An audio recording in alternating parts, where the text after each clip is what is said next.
नमस्कार, आप सभी का स्वागत है। इस वीडियो में हम समझेंगे कि महिलाओं के विकास के लिए पॉलिटिकल सिस्टम जो भारत का हमारा है, उस पॉलिटिकल सिस्टम में क्या इनिशिएटिव्स लिए गए हैं महिलाओं के लिए और जो स्वशासन में महिलाओं का रिप्रेजेंटेशन प्रतिनिधित्व कैसा क्या है। रिजर्वेशन चाहे वह विधानसभा, विधानमंडल हो, संसद हो, उसमें रिजर्वेशन का क्या रास्ता है। विमेन कमीशन के बारे में एक समीक्षात्मक विवरण समझेंगे और भारत में महिलाओं की स्थिति से संबंधित नीतियां क्या हैं। उसके बाद हम समझेंगे स्थानीय जनप्रतिनिधियों में जेंडर या महिला जागरूकता को बढ़ाने के बारे में। तो इस तरह से हम इस यूनिट में महिलाओं के पॉलिटिकल सिस्टम या राजनीतिक जो सशक्तिकरण है, राजनीतिक भारत की जो संरचना है, उसमें हम महिलाओं की क्या भूमिका है, महिलाओं का क्या संघर्ष है, संविधान में क्या महत्वपूर्ण प्रोविजंस हैं, महिला आयोग किस तरह से काम करती है, उसके बारे में हम समझेंगे। देखिए, इसमें कहा जा रहा है किसी भी देश में, किसी भी देश की तरह विश्व की लगभग आधी आबादी महिलाओं की है और इसमें हम महिला सशक्तिकरण की बात कर रहे हैं। तो महिला सशक्तिकरण में आप देखेंगे कि किसी भी सिस्टम में महिलाओं की भूमिका जो है वो बहुत महत्वपूर्ण होती है, चाहे वह हमारा घर हो, हमारा परिवार हो। और उसी दिशा में यहाँ बात की जा रही है कि महिलाओं को समान कानूनी अधिकार मिल गए हैं और कई क्षेत्रों में, जैसे शिक्षा हो गया, नौकरियां हो गई, आदि में प्रतिनिधित्व भी मिल गया है। तो राजनीतिक क्षेत्र में भी जो है महिलाओं का अगर आप देखें रिप्रेजेंटेशन तो काफ़ी कम है और जिसका प्रभाव जो है नीति निर्माताओं के परिप्रेक्ष्य में नीतिगत जो पहल किए जाते हैं उसमें फ़र्क पड़ता है कहीं न कहीं। तो जो पॉलिटिकल सिस्टम है उसमें कहीं न कहीं एक पितरात्मक एक सोच लोगों की बनी हुई है कि पुरुष ही जो है वो विधायक बनेंगे, सांसद बनेंगे, मंत्री बनेंगे। महिलाओं के लिए ये मतलब क्या कहें, एक क्षेत्र ऐसा रहा है। तो इसी दिशा में ये बात किया जा रहा है कि महिलाओं को भी जो है राजनैतिक अधिकार स्वतः जो है मिले, महिलाओं को वोट देने, चुनाव लड़ने, संसदीय लोकतंत्र में जो है जैसे इंग्लैंड की बात की जा रही है कि लगातार संघर्ष और आंदोलनों के माध्यम से प्राप्त हुआ है। लगभग 80 वर्ष पूर्व से ही पहली बार महिलाओं को चुनाव लड़ने की अनुमति प्राप्त हुई थी। तो अगर आप ये सब चीज़ें तो देखें तो कहीं न कहीं आप देखेंगे कि जब हम महिला सशक्तिकरण के बारे में बात करते हैं, उनको एम्पावर करने, उनको सशक्त बनाने की बात करते हैं, तो राजनैतिक पहलू भी वहाँ निकल के आता है। और आप देखेंगे कि गल्फ़ कंट्रीज़, मुस्लिम देशों में, जैसे अभी सऊदी अरबिया, दुबई में अगर आप देखें, तो वहाँ महिलाओं को काफ़ी बेहतर जो है अ, एक जीवन के विभिन्न क्षेत्रों में अवसर दिए जा रहे हैं। तो ये ब्रिटिश राज्य के अधीन जो राष्ट्र थे, प्रांतीय सभाओं में ऐसी योग्यताएं निर्धारित की गई थी, कौन मतदान या वोट डाल सकता है, वोट दे सकता है, कौन चुनाव लड़ सकता है, इत्यादि। तो ये कुछ बिंदु हैं, इसको एक बार आप देखेंगे।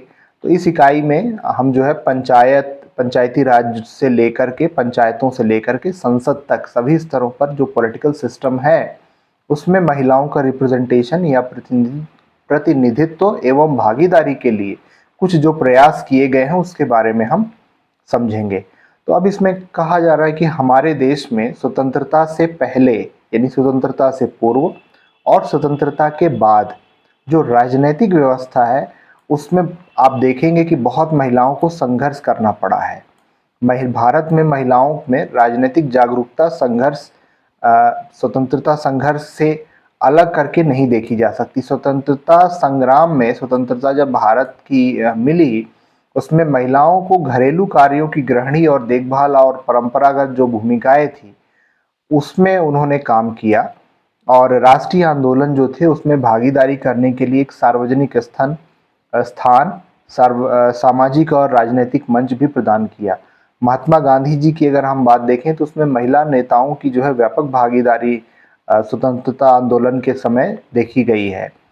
तो ऐसे कुछ विचार रहे हैं कि राष्ट्रीय आंदोलन में महिलाओं की भागीदारी, उनके अधिकारों को बढ़ावा देने के प्रयासों के लिए स्थिति का अनुभव और विश्लेषण करने पर ध्यान अलग कर दिया है। मतलब कि जो उनकी भागीदारी होगी और उनका जो अनुभव होगा उनके जो अधिकार होंगे पॉलिटिकल सिस्टम में स्वतंत्रता के समय, वो काफ़ी डाइवर्स रहा, बहुत विविध रहा, और इस कारण ही जो है उन्हें पुरुषों के बराबर सामाजिक कार्यकर्ता के रूप में ब्रिटिश सरकार ने पहचान नहीं की। मतलब आप पूरा भारत का अगर स्वतंत्रता का इतिहास देखेंगे तो उसमें कहीं न कहीं महिलाओं की भूमिका महत्वपूर्ण रही है। अनेक महिलाएं रही हैं, परंतु पुरुषों को जो है एक जो पैट्रियार्कियल या पितरात्मक जो एक सोच रही है, उसमें अंग्रेजों ने जो है पुरुषों को ज़्यादा महत्व दिया, और इसी दिशा में अनेक हमारे जो स्वतंत्रता सेनानी, हमारे जो पूर्वज रहे हैं, उनको जेलों में बंद करना, और भारतीय राष्ट्रीय कांग्रेस और अन्य राजनीतिक दलों को लंबे समय से चली आ रही मांग को देखते हुए चुनाव के जरिए विधानमंडलों के गठन हेतु भारत में चुनाव सुधार या इलेक्टोरल रिफॉर्म्स शुरू किए, तो महिलाओं ने पाया कि इससे उन्हें बाहर रख दिया गया, कि उन्हें चुनाव लड़ने और उन सब चीज़ों से बेदखल किया गया था। उन्हें ना तो मतदान करने और ना ही चुनाव लड़ने का अधिकार था। तो विधानमंडल में कुछ महिलाओं को नामित करने की मामूली सा एक छोटा सा प्रावधान था। उस समय प्रमुख महिला संगठन जो थे, जिसमें भारतीय महिला एसोसिएशन, राष्ट्रीय भारतीय महिला परिषद, अखिल भारतीय महिला परिसंघ ने इसका विरोध किया और वयस्क मताधिकार के लिए आंदोलन छेड़ दिया। 1917 में अगर हम देखें तो मॉन्टग्यू, ये जो सुधारों के चैमफोर्ड के नाम से भी जाना जाता है, उनको एक ज्ञापन दिया। महिलाओं के समान राजनीतिक अधिकार के लिए यह एक ऐतिहासिक कदम था, सबसे पहला कदम था कि देश आज़ाद होने के पहले। देन अगर देखें कि हमारे जो भारतीय स्वतंत्रता सेनानी रहे हैं, उसमें सबसे महत्वपूर्ण एक नाम निकल के आता है, वह है श्रीमती सरोजिनी नायडू जी का। ये प्रथम वक्ता थी जिन्होंने महिलाओं के लिए पुरुषों के बराबर पॉलिटिकल राइट्स के बारे में अपनी बात रखी, आवाज़ उठाई, और उन्होंने किसी भी प्रकार के वरीयता वाले व्यवहार, जैसे नामांकन या उस समय जो प्रांतीय और राष्ट्रीय विधानमंडलों में महिलाओं के लिए सीटों का आरक्षण का उन्होंने विरोध किया, क्योंकि यह एक तरह से महिलाओं को पुरुषों से हीनता की स्वीकृति थी। ये एक रिसर्च जॉन जी ने 2000 में किया था, और उनके हिसाब से ये उन्होंने पाया कि वो ये नहीं चाहती थी कि भाई पॉलिटिकल सिस्टम में रिजर्वेशन दे दिया जाए और महिला जो है, हाँ ठीक है इनको तो रिजर्वेशन दिया गया, ऐसा नहीं।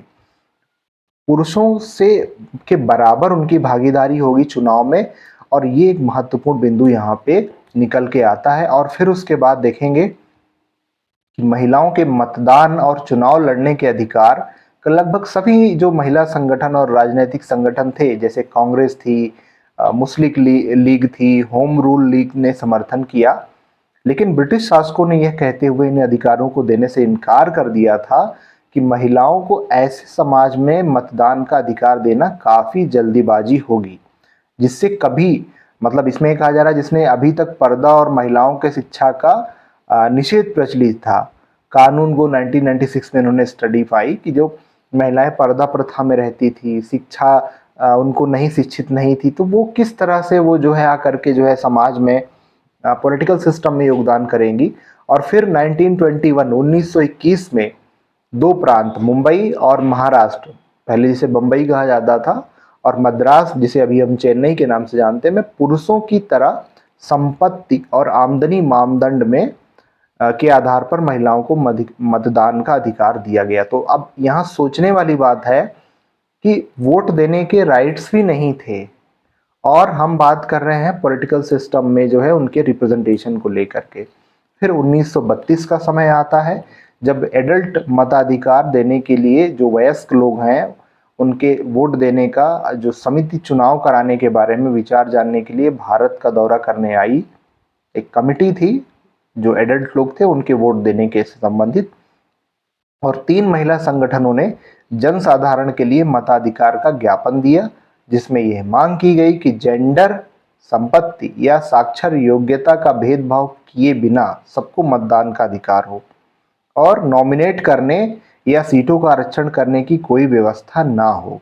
ये मांगे पूरी नहीं की गई, और ब्रिटिश सरकार ने यही विचार प्रकट किए कि जैसे कि पिछले अनुच्छेद में वर्णन किया गया है कि अधिकांश भारतीय महिलाएं अभी इसके लिए तैयार नहीं है, और पूरे देश में ऐसा मताधिकार देना इम्प्रैक्टिकल होगा, अव्यवहारिक होगा।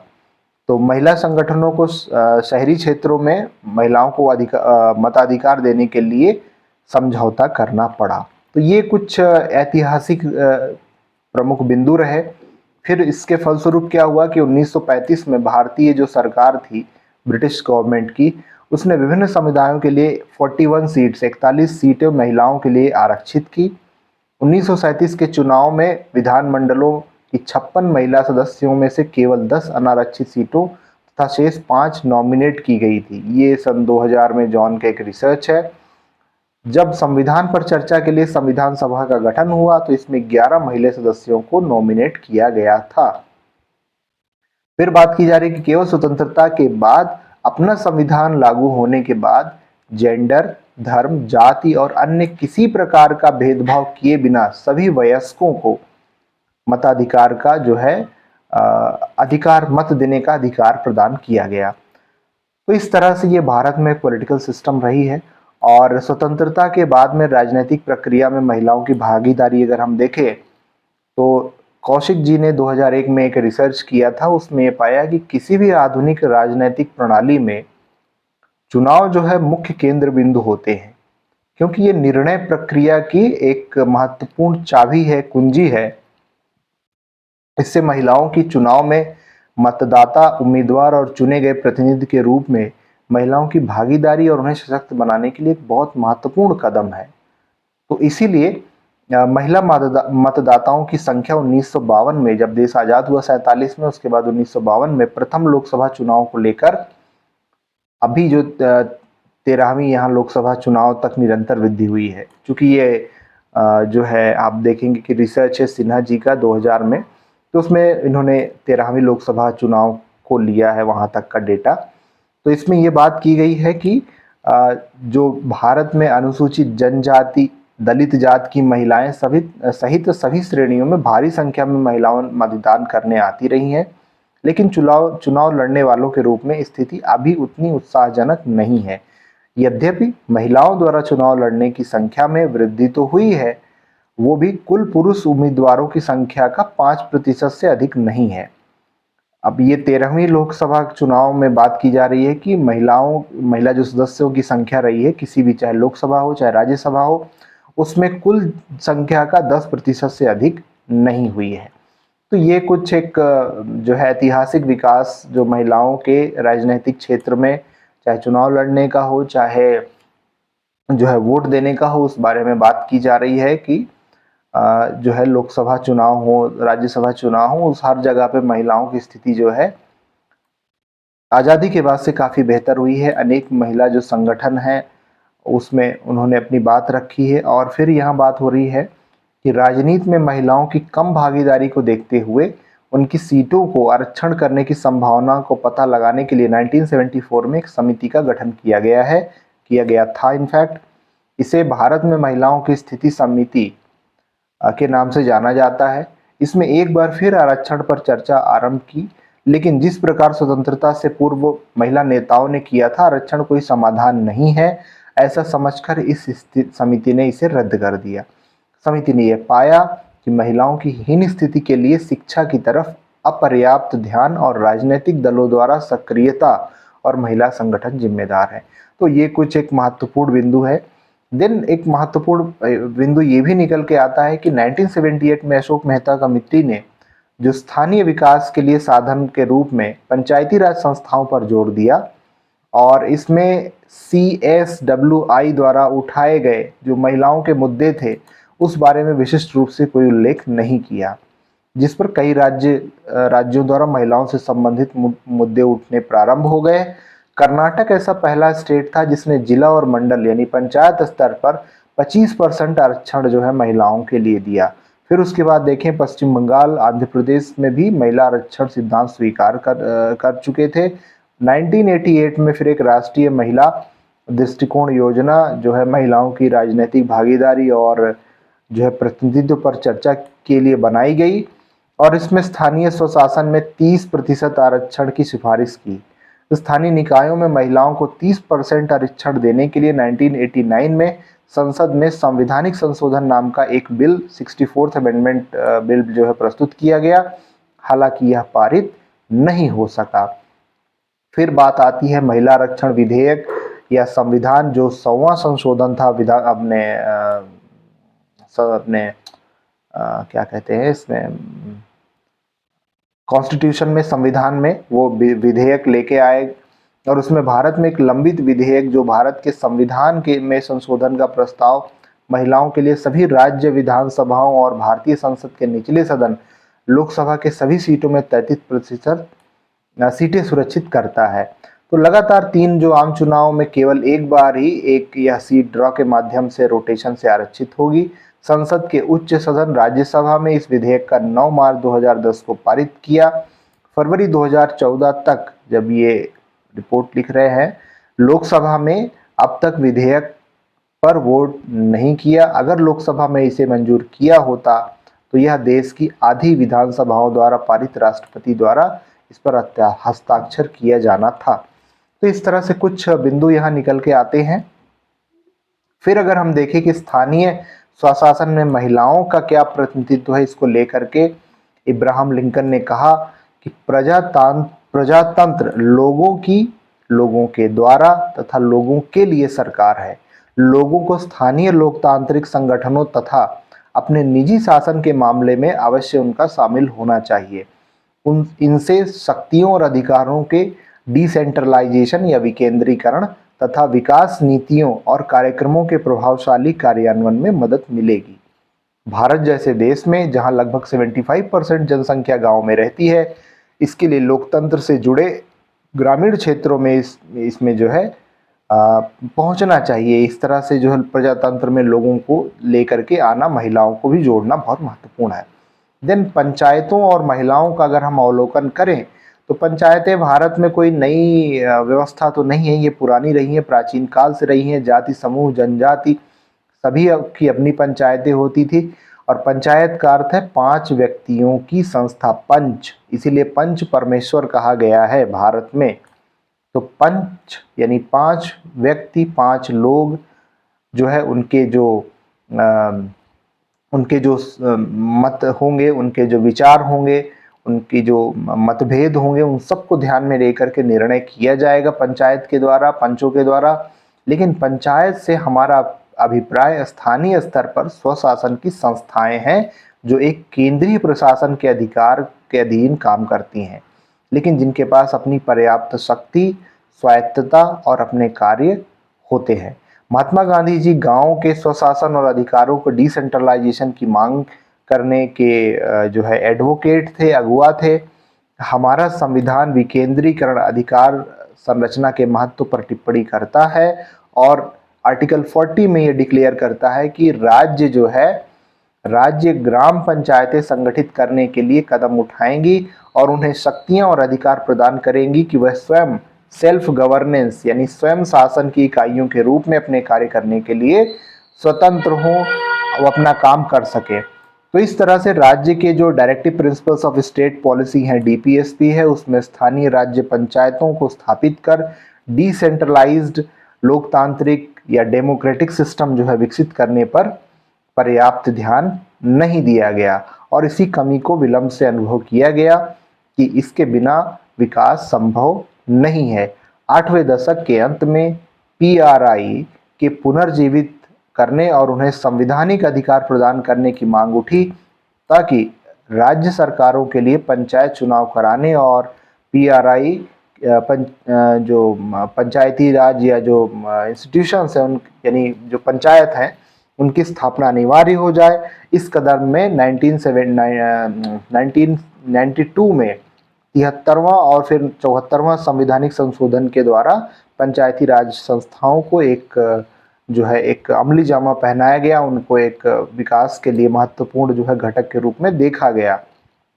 दिन पंचायती राज संस्थाओं की जो प्रणाली है, इस बात पर भी विचार किया गया कि ग्रामीण महिलाएं सिर्फ विकास का लाभ प्राप्त करने वाली ही नहीं, अपितु इसमें योगदान करने वाली और ये जो प्रोसेस है डेमोक्रेसी की, उसमें सक्रिय एक्टिव पार्टिसिपेशन भी उनका होना चाहिए। और ग्रामीण नेतृत्व और सामुदायिक भागीदारी को विकसित करने के लिए 1952 में देश में कम्युनिटी डेवलपमेंट के प्रोग्राम स्टार्ट किए गए थे। तो इस तरह से इन तथ्यों को ध्यान में देखते हुए कम्युनिटी डेवलपमेंट प्रोग्राम के लिए बलवंत राय मेहता की कमेटी फिर जो है 1957 में गठित की गई थी और इसमें ग्राम पंचायत और समिति स्तर पर 2 महिला सदस्यों का सहयोजन पर सुझाव दिया गया। लेकिन 1974 में जो CSWI की रिपोर्ट आई, जिसके बारे में आर्टिकल 6.2 में आपने पढ़ा पहले, इस सहयोजन सिद्धांत के विरुद्ध इस आधार पर आवाज उठाई कि यह घोषणा पर आधारित होगा कि महिलाएं चुनाव लड़ने में असमर्थ हैं। उसका यह भी विचार था कि केवल एक विशिष्ट ग्रामीण वर्ग का ही उद्देश्य पूरा करेगी जो पंचायत में सामान्य महिला के पदों पर आने को कभी पसंद नहीं करेगा। इसलिए CSWI ने वैधानिक महिला पंचायतों की स्थापना की सिफारिश की।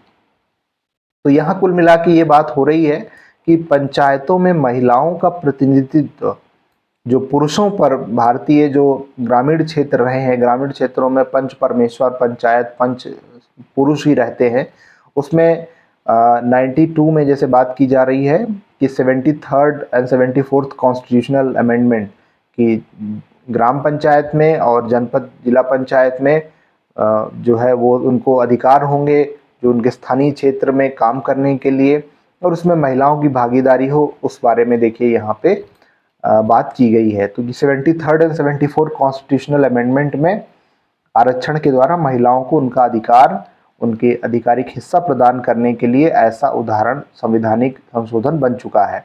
यद्यपि ये स्थानीय स्तर पर लागू किए गए, किंतु यह संशोधन में राजनीतिक जो प्रोसेस है, पॉलिटिकल जो प्रोसेस है, उसमें अधिक से अधिक महिलाओं के लिए भागीदारी के लिए संभावनाओं का द्वार खोल दिए।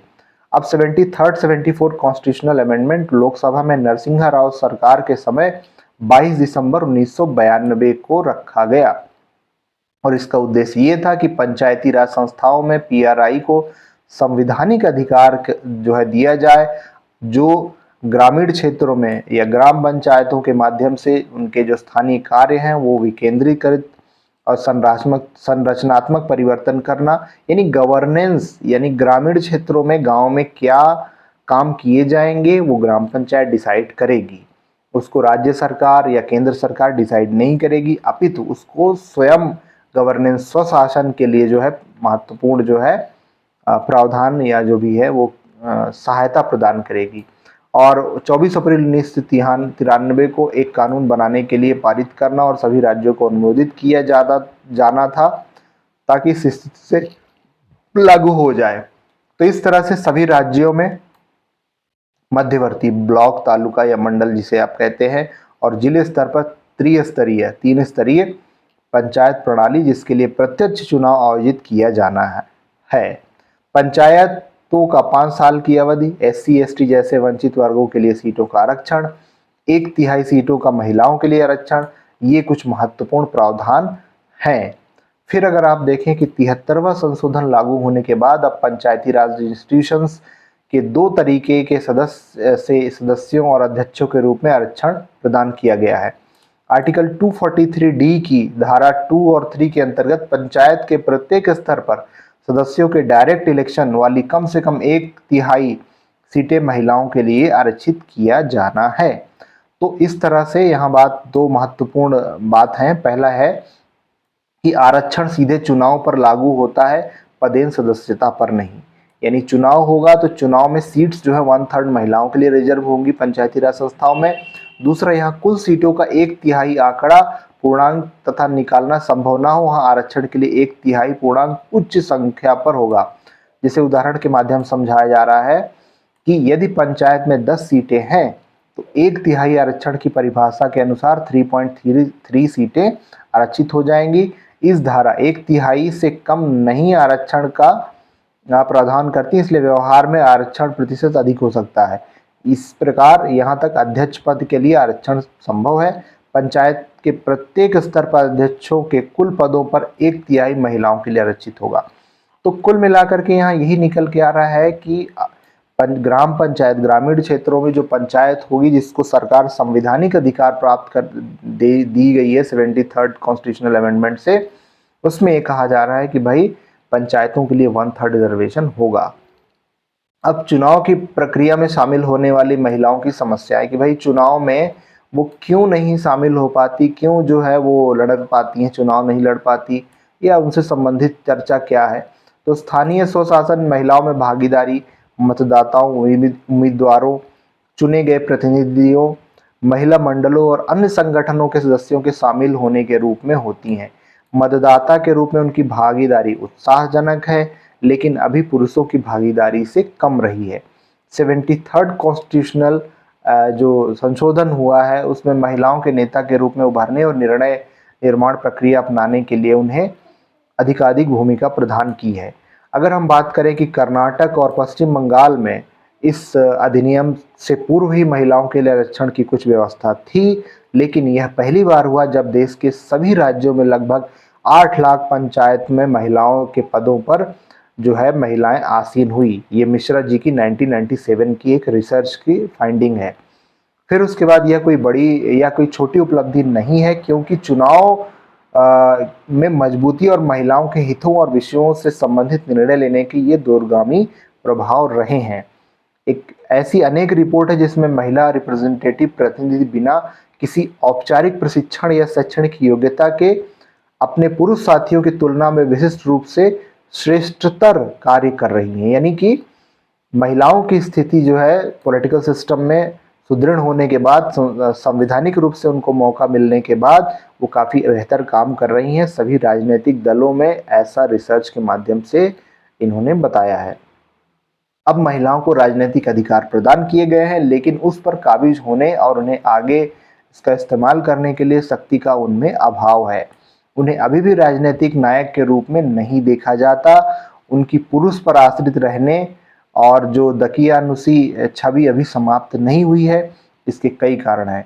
मतलब कुल मिला के यहाँ यही बात हो रही है कि अब गांव में आप देखेंगे कि पंच, सरपंच, या प्रधान जो भी आप कहते हैं, वो अगर महिला सीट है, महिला बनती है तो उनके पति सारा काम करते हैं और महिला जो है घर का देखती है काम। तो इस तरह से अनेक भेदभाव, विषमताएं और अपराधीकरण पॉलिटिकल सिस्टम में अपराधियों की जो है भूमिका आप देखेंगे कि जो अपराधी हैं जिनके ऊपर केसेस चल रहे हैं वो पॉलिटिकल सिस्टम में बढ़ता जा रहा है, और इस तरह से महिलाओं पर अनेक जो है चीज़ें जो है उनको समस्याओं का सामना करना पड़ता है। तो ये कुछ महत्वपूर्ण बिंदु थे।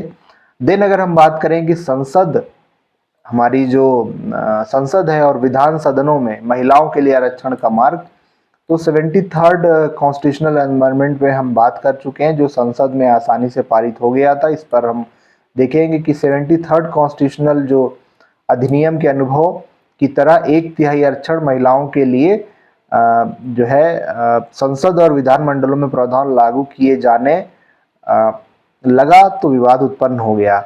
और इसी दिशा में ये बात यहाँ की जा रही है कि किस तरह से, देखिए एक तालिका के माध्यम से कि 1952 में कुल 499 जो है लोकसभा में महिलाओं का जो है कुल सीटें थी, उसमें से 22 महिला सदस्य थी, मेंबर्स थी, मेंबर ऑफ पार्लियामेंट 22 थी 1952 में जब 499 सीटें थी। और कुल संख्या में महिलाओं की जो प्रतिशत देखें तो 4.4 कुछ % रही। देन ये 500, 503, 523, तो इस तरह से 1999 तक जब इन्होंने डेटा लिया 543 जो है ये टोटल सीट्स हैं लोकसभा में, उसमें से 47 जो है उस समय चुनी गई थी। तो 8.6% रिप्रेजेंटेशन महिलाओं का लोकसभा में था। उसी तरह से राज्यसभा में देखेंगे आप कि जो वर्ष है इसमें यहाँ पे बात की जा रही है कि कुल अगर आप देखें कि वर्ष 1966 से राज्यसभा में टोटल संख्या जो है वो 236 है, उसमें से 24 महिला सदस्य हैं और उनका परसेंटेज 10.2% है। तो ये 1999 में 8.5% टोटल राज्यसभा में सदस्य जो है वो महिलाएं थी। तो अगर हम तालिका के माध्यम से देखें तो ये कुछ महत्वपूर्ण प्रावधान है संसद में जो है जो महिला आरक्षण से संबंधित हैं, जिसमें 74th कॉन्स्टिट्यूशनल अमेंडमेंट है। उसमें पंचायती राज संस्थाओं में महिलाओं के लिए 1/3 आरक्षण प्रदान करना 1992 में, इसका 93 में कानून बनकर लागू हो गया। उसी तरह से 81वां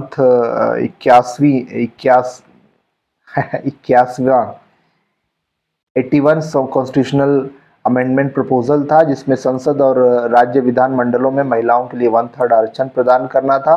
1996 में इसको जो है पारित नहीं हो सका। संयुक्त चयन समिति के पास फिर भेजा गया। तो इस तरह से कुछ ये प्रावधान है संसद, लोकसभा, राज्यसभा को लेकर के। और ये विवाद जो है वुमेन रिजर्वेशन बिल जो है वो संसद में बहुत इस पे चर्चा होती रही है, बहुत सारे बिंदु निकल के आए हैं।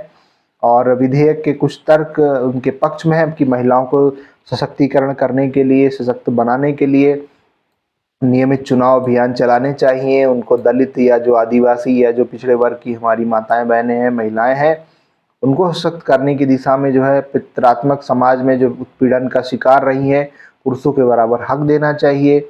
और राजनीतिक दलों में पुरुषों का जो प्रभुत्व रहता है, एक डोमिनेशन रहता है, उसको कम करने की दिशा में प्रयास रहे हैं। तो इस तरह से कुछ एक तर्क में है कि उनको संसद में 1/3 रिजर्वेशन महिलाओं को देने का। अब उसके कुछ विरोध में है कि यह निश्चित नहीं है कि महिलाएं संसद और विधानसभा में आ भी जाती हैं तो वो राजनीतिक कार्यसूची में महिलाओं को विषय को शामिल करने के लिए पर्याप्त दबाव बनाने में समर्थ होंगी। देन निरक्षरता, नियमों, विनिमय और प्रक्रियाओं में अनभिज्ञता और राजनीति में अनुभवहीनता के कारण महिलाओं को उच्च स्तरीय राजनीति में निपटने की क्षमताएं और प्रभावशीलता संदेहपूर्ण है। तो ये कुछ उनके विपक्ष में है। और वर्तमान स्थिति अगर देखें तो इसमें ये जब लिखा जा रहा था, ये स्टडी मटेरियल डेवलप किया जा रहा था, तो उसमें कहा गया है कि ऐसे अनेक महिला संगठन और महिला कार्यकर्ताएं हैं जो इस विधेयक के वर्तमान स्वरूप को विरोध करते हैं और वास्तविक सशक्तिकरण के लिए एक वैकल्पिक विधेयक का सुझाव देते हैं। ये जो है 2000 का स्टडी है। तो ये कुछ दल हैं भारत में जो इस तरह से निकल के आता है। देन महिला आयोग, महिला कमीशन के बारे में बात करें तो महिलाओं को सशक्त बनाने के लिए, उनको शक्ति प्रदान करने के लिए चुनावी संरचना में कुछ पहल तो किए गए हैं। महिलाओं के हितों की रक्षा करना, महिलाओं को उसमें बढ़ावा देना, उनके पोषण, संरक्षण, स्थानीय निकायों में जो है उनको बेहतर कर सकें। तो इस तरह से महिलाओं से संबंधित विभिन्न प्रकार के मुद्दों को लेकर के महिलाओं को संवैधानिक कानूनी संरक्षण देना, उनकी कानूनी उपाय है तो सिफारिश करना, शिकायत सुनना, महिलाओं से संबंधित जो भी नीतियां हैं, जो भी मामले हैं, उस पर सरकार को सलाह देने के लिए महिला जो है वो कमीशन आयोग का गठन किया गया है। देन फिर भारतीय महिला स्थिति समिति 1974 में महिलाओं की समस्याओं के सरल समाधान और उनके आर्थिक विकास में तेजी लाने के लिए निगरानी कार्यों को पूरा करने हेतु एक राष्ट्रीय महिला आयोग की सिफारिश की थी। तो इस तरह से 1990 की केंद्रीय सरकार ने प्रस्तावित आयोग की संरचना, कार्यों के बारे में गैर सरकारी संगठनों, सामाजिक कार्यकर्ताओं से सलाह ली और इस तरह से ये फिर इसका विकास हुआ। और अगस्त 1990 में सरकार ने अनेक संशोधन प्रस्तुत किए और आयोग की जो है दीवानी अदालत के अधिकार प्रदान करने के लिए नए प्रावधान प्रस्तुत किया गया। और 30 अगस्त 1990 को राष्ट्रपति के हस्ताक्षर के बाद यह अधिनियम बन गया। तो आयोग में एक अध्यक्ष होगा, 5 सदस्य होंगे जिन्हें केंद्र सरकार द्वारा ऐसे योग्य, निष्ठावान, प्रतिष्ठावान व्यक्तियों में से नामित किया जाता है जिन्हें कानून, विधान बनाने, ट्रेड यूनियन, किसी उद्योग के में प्रबंधन, महिला स्वयंसेवी संगठनों, प्रशासन, आर्थिक विकास, स्वास्थ्य, शिक्षा, सामाजिक कल्याण का पर्याप्त अनुभव हो। तो इस तरह से ये विमेन कमीशन के 5 जो सदस्य हैं, अध्यक्ष हैं, उनके बारे में है कि किस तरह से वो महिलाओं के विभिन्न मुद्दों से संबंधित विषयों पर महिलाओं को सशक्त कराने की दिशा में काम करेंगे। और वे यहाँ पे आप देखेंगे कि ये बात कर रहे हैं कि महिलाओं का अत्याचार, उत्पीड़न, अधिकारों से वंचित, महिलाओं का शोषण जैसे मुद्दे पर जो है वो काम करेंगे। वो महिलाओं को सशक्त बनाने की दिशा में सरकार को और तमाम चीज़ों को जो है वो अपनी बात रखेंगे और इस तरह से वो काम करेंगे। तो इस तरह से ये कुछ महत्वपूर्ण बिंदु हैं महिला आयोग से संबंधित, इसको एक बार आप देख लीजिएगा।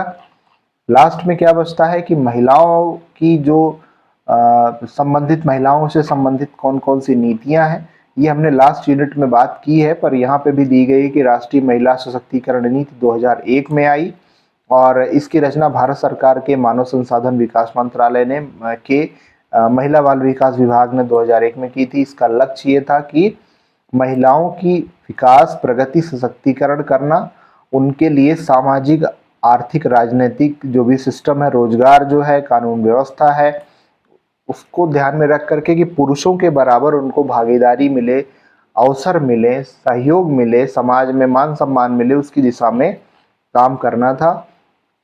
और महिलाओं की जो सभी आवश्यकताएं हैं उसको पूरा करना, जो कानूनी न्यायिक प्रणाली है उसको ज़्यादा जेंडर सेंसिटिव या महिला संवेदनशील बनाना, और यह निर्णय निर्माण प्रक्रिया के सभी स्तर, चाहे वो विधानमंडल हो, चाहे कार्यपालिका पालिका हो, न्यायपालिका हो, निगम हो, संवैधानिक संस्थाएं हो, आयोग हो, समितियां हो, बोर्ड हो, न्यास आदि में अधिकार विभाजन और सक्रिय भागीदारी को पहचाननी है। मतलब कि हर जगह पे महिलाओं का रिप्रेजेंटेशन होगा, उनको अवसर दिए जाएंगे और उनके सशक्तिकरण के माध्यम से समाज के विभिन्न क्षेत्रों में जो समस्याएं हैं, जैसे गरीबी है, महिला को ऋण देना, कृषि से संबंधित प्रशिक्षण देना, मतलब महिलाओं को पुरुष के बराबर समाज के विभिन्न क्षेत्रों में जो है, चाहे शिक्षा का क्षेत्र हो, चाहे स्वास्थ्य का हो, चाहे आजीविका का हो, पेयजल का हो, पोषण का हो, अर्थव्यवस्था में जो योगदान हो सकता है, उन सब पर जो है काम करने का, बेहतर अवसर देने का, सामाजिक न्याय की दिशा में काम करने का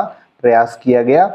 और इसी दिशा में जो ये नीति है उसमें ये है कि शारीरिक और मानसिक हिंसा, दहेज, कार्यस्थल पर यौन उत्पीड़न, लड़कियों के व्यापार आदि के खिलाफ, मतलब उनको बेचने का या जो भी इस तरह की महत्वपूर्ण समस्याएं हैं, महत्वपूर्ण बिंदु हैं, उस पर जो है ध्यान देने पर जो है कार्य किया गया और उनको विकसित करने का प्रयास किया गया, सशक्त करने का महिलाओं को प्रयास किया गया।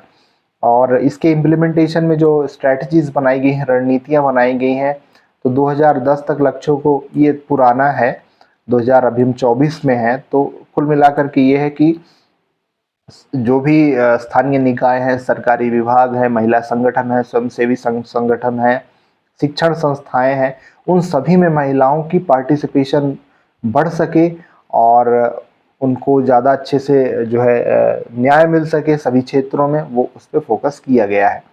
देन अगर हम बात करें कि स्थानीय जनप्रतिनिधियों में जो जेंडर से संबंधित जागरूकता को बढ़ाना, तो जेंडर या महिलाओं के प्रति एक जो आप देखेंगे कि सामाजिक परंपरा रही है, जो सदियों से चली आई है कि भाई भेदभाव होता है, पुरुष प्रधान समाज रहा है, और सामाजिकरण के जरिए लोगों की मानसिकता में जो बैठा हुआ है, और इसे लेकर दिमागी स्तर पर ठीक नहीं किया जाएगा जब तक, तब तक सदियों से ये व्यवस्था, ये रूढ़िवादी सोच जो है चली आती आएगी। जब तक महिलाओं को आप समान रोजगार नहीं देंगे, उनको अवसर नहीं देंगे, उनको जो है चीज़ें उपलब्ध नहीं कराएंगे, संसाधन उपलब्ध नहीं कराएंगे, अवसर नहीं देंगे, तो वो कहाँ से सशक्त हो पाएंगी, चाहे वह शिक्षा का क्षेत्र हो, चाहे वो पॉलिटिकल सिस्टम ही क्यों ना हो। और इसी दिशा में फिर यहाँ चुनाव या जागरूकता या पीपल रिप्रेजेंटेशन उस बारे में महत्वपूर्ण बिंदु कहा जा रहा है। और फिर यहाँ बता रहा है कि पंचायती राज संस्थाओं में संवैधानिक दर्जा दिया गया है, उसमें सुधार लाया गया है। तो कुल मिला के वही सब बातें जो हम कह रहे हैं वही निकल के आ रही हैं कि हमको जेंडर सेंसिटिव बनने की ज़रूरत है, कि महिलाओं को भी इक्वल अपॉर्चुनिटी मिले, उनको भी पॉलिटिकल सिस्टम में रिप्रेजेंटेशन का हो, चुनाव लड़ने का हो, उस पे जो है काम करने की दिशा में जो है ये अवसर मिले, सहभागिता उनकी हो, तभी वो सशक्त तो हो पाएंगी। तो उम्मीद है कि आपको समझ में आए होंगे, एक बेहतर समझ विकसित करने में हम सक्षम हो पाएंगे। कैसा लगा ज़रूर बताइएगा। Thank you.